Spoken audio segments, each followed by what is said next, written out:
Mm-hmm.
good wind. All right. That sounded really nice. This is Don Conroe. That's me. And this is the Various Media Artists Resource Center of Future World. And right beside me, a very famous man by the name of Verdine White of Earth, Wind, and Fire. Verdine. Hi, Don. How are you? Welcome. Thanks for blowing Conchs with me. Thank you very much. Thank you. You've been blowing this a long time? No, I just started when you told me a few minutes ago. Listen, I wanted to ask you some questions. You know, Earth, Wind, and Fire is a myth. It's a band for humanity. Right. And you're an artist for humanity. And what are you guys doing now?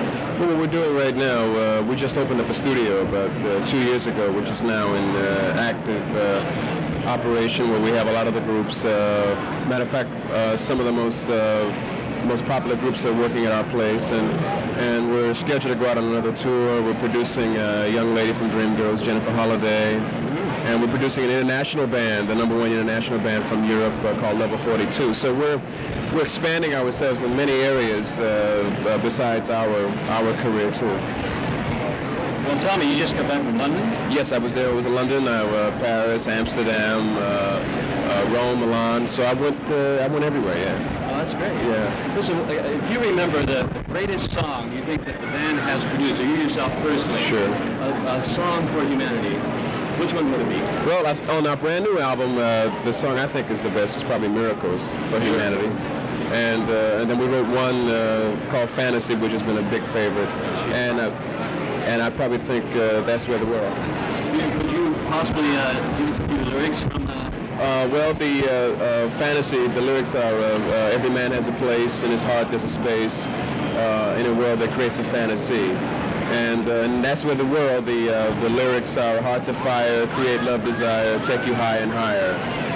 You know. I like that, yeah. So what are you going to do now? What's your plans here at Future World? Well, I'm here visiting today. I'm looking around at all the exhibits and seeing all the wonderful things for the future. And I'm fascinated by the progress that humanity seems to be making in different technology and the way we are supposed to use it, not to let us use it, but not to let it use us, you know. Well, you know, Songs for Humanity is on a global search for an international anthem. Right. Something to unite the world, and we're asking every artist that we can find if they have a song. And I'd like to hear some more lyrics if you don't mind. Do you have another song? Wow, we've got so many. There's been so many that I can't think of right off the bat. Way back. Way back, we have tunes called Open Our Eyes, which I can't think of the lyrics. I'll just give you some of the tune titles. We have tunes called Spirit, which dealt with the human spirit of people. We have songs all about love, tunes, Fan the Fire, just different songs that sort of portrays what man's interaction on the humane level with man. And that's one of the reasons why we've started the group, not only for commercial success or being popular, but just for what place it could hold. You know, we sort of see ourselves not as a mind group or a rock group. We see ourselves sort of as a heart group, you know, which there's basically no category for in the realms of popular music. So we sort of stand alone in the industry, but with humanity, there's people generally, everybody generally know about us in terms of what the contribution and our personal responsibility to be responsible for ourselves to make great music. And that's really what it's about. When's that album coming out? Well, we're working, all these albums will be out this coming fall, and we're working on a Greatest Hits Volume 2, which will be new songs as well as the favorites that people like. So we're continually growing and growing all over the whole world and spreading our musical message. Well, do you have any advice for any performers or artists or songwriters that you can give? From the idea that I've asked people for songs, they says, oh yes, I have a song. Yeah. It's not a commercial song. Yeah. It's a song I've got on the shelf somewhere. Yeah. And it's beautiful, they'll bring it out and they'll sing it. Yeah. Well, the advice that I could give is if you have the talent, you really should develop it and really work on it so it can really blossom, so you can use that as a vehicle to say some great things. You shouldn't use the song itself as just your way of getting over, as they say in the vernacular of the street, but use it as a vehicle to raise the spirits of the people. That's all it's for. You know. You know, Verdine also plays the gong, and I thought, well, he's here. I don't play it today. But I brought my gong with me, and I thought perhaps if you would join me, Fine. we'll play a little gong together. Fine, great, All right. good. Let's remove these chairs.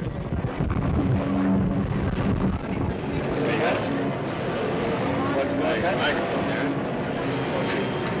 Oh, here, do you want to take that?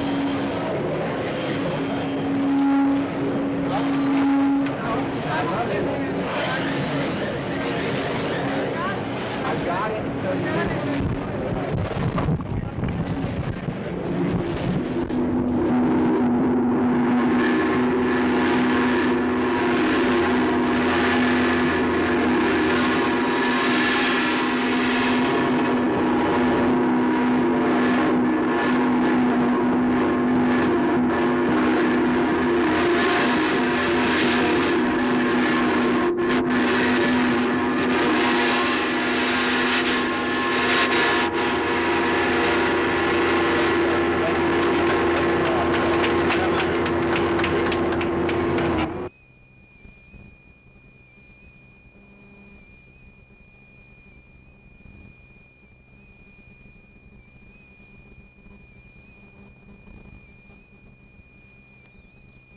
This is Ed Elkins at the Various Media Artists Resource Center at Future World Expo. And today we have the pleasure of interviewing Don Conroe, founder of Songs for Humanity.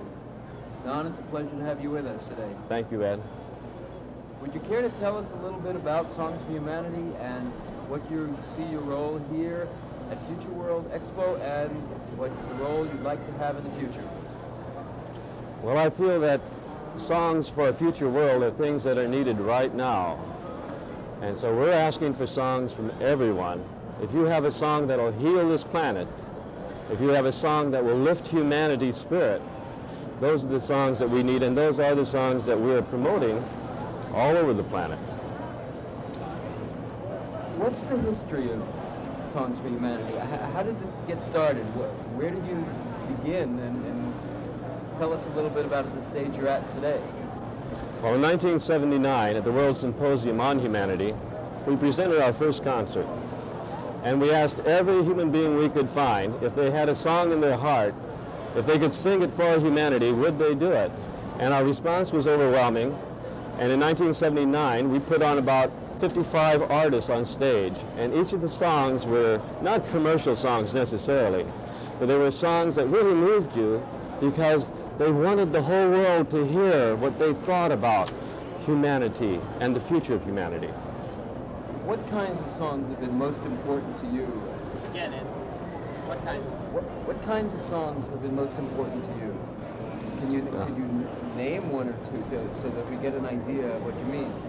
Well, throughout history, I think the Eagles, the Beatles, Earth, Wind, and Fire, every band that's putting out an album today, and they've put out albums in the 60s and the 70s, they've always included a song that was dedicated to humanity. And if we think back, we can think of any number of songs, especially all of the Beatles songs. John Lennon's songs were for humanity. He was a dedicated humanitarian artist. Stevie Wonder, there's any number of them. In fact, I was hearing you sing a song a while ago. What was it? This is my love song. This is our love song. This is our the theme song for the Bodhisattva. Right, I consider that too. Any song at all like that is going to bring out the love in humanity, the oneness in humanity, and also the feeling of inspiration and positivity. So there are a variety of songs and there are a variety of song styles, and you're putting out a request from all countries to send in songs that represent the aspirations of humanity as a whole. That's exactly right. What's your response been so far? Our response has been overwhelming. We've received songs that every day that come through the mail. Some of the songs are written by children, some by the elderly, and a lot by professional musicians.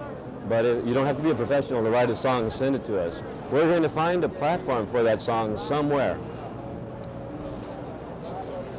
Don,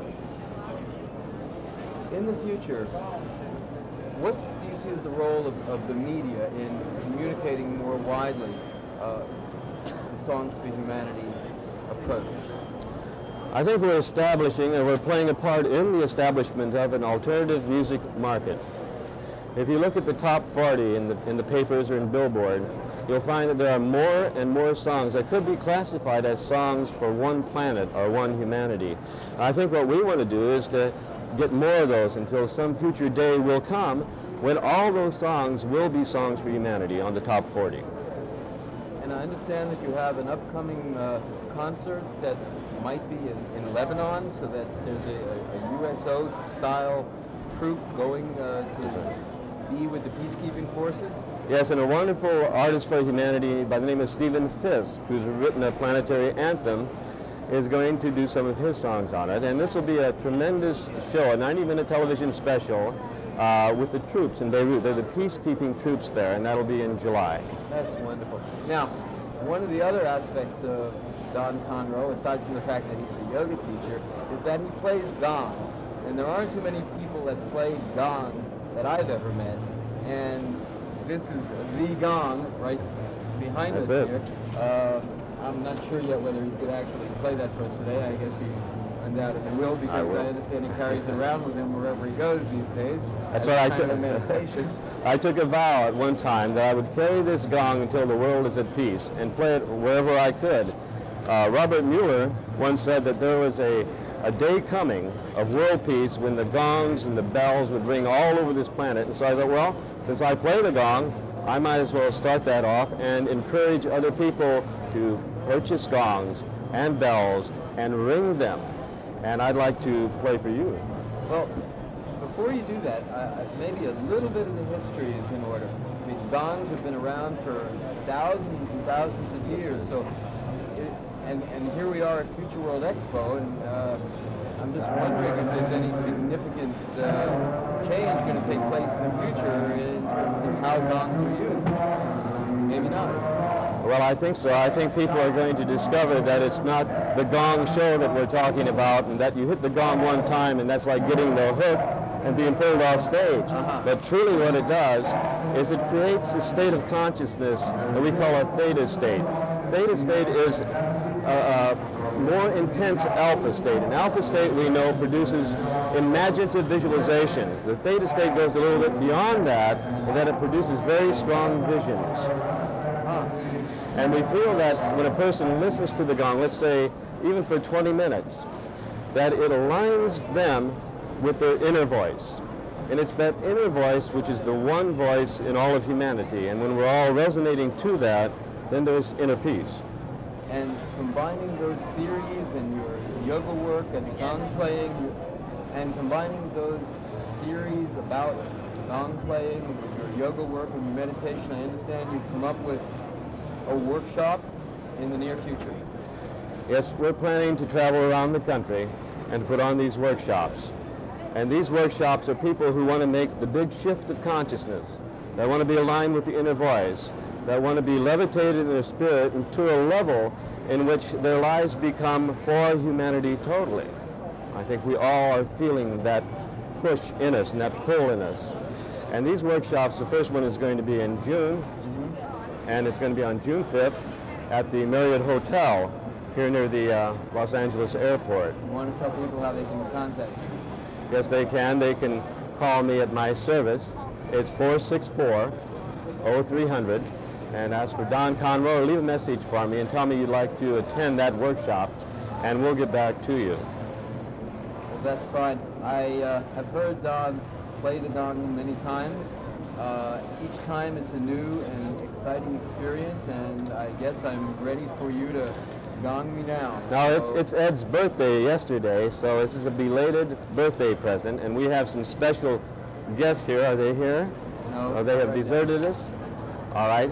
I'm going to ask Ed to lie down on stage, and I'm going to play some of the gong sounds for him. Now, these waves of sound are resonant overtones. It's not melody, it's not rhythm, there's no real harmony involved, it's just resonance. And this resonance creates a special effect in the human being. And afterwards, we'll ask Ed how he felt, and then you can tell us. And if it's not right, we'll cut it at the end. Okay. Oh, by the way, these are conch shells. These are millions of years old, and these have a wonderful healing effect as well. And I'll play some of these while you're lying down there. Fine. Okay?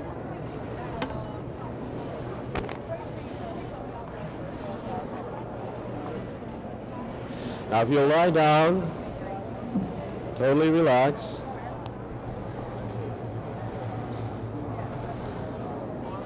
And breathing helps quite a bit in this. There's an art and a science to gong playing, and as well as an art and science to gong listening. And so breathe long and deep. A long, deep breath, about 4 breaths per minute, automatically slows down the mind and makes you very receptive to hear the sound.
Actually, are they?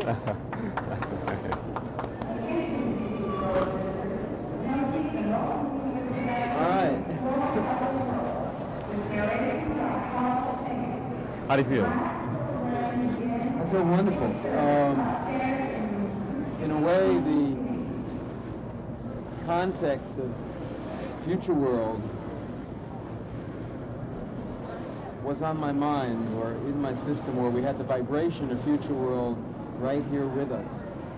And when we opened 4 days ago, we said, "Welcome to the future." And somehow the ancient vibration of the gong vibrating through my body created or led me to think that there is some connection between past and present and future. I mean, each of us here and everyone out there is living in their own future. This is the future that each of us thought about, planned for, dreamed of, created for ourselves some time ago. And vibration, sound is totally a means of putting us in touch with the part of ourselves that truly is timeless. And I guess that it's our spirit that is timeless. And experiencing the gong brings us to that awareness more clearly and more powerfully than perhaps any other system. Thank you. So, here's Peter Rosen, who created this incredible environment for us at various media, and Don Conroe, founder of Songs for Humanity. And I want to thank Don for being with us here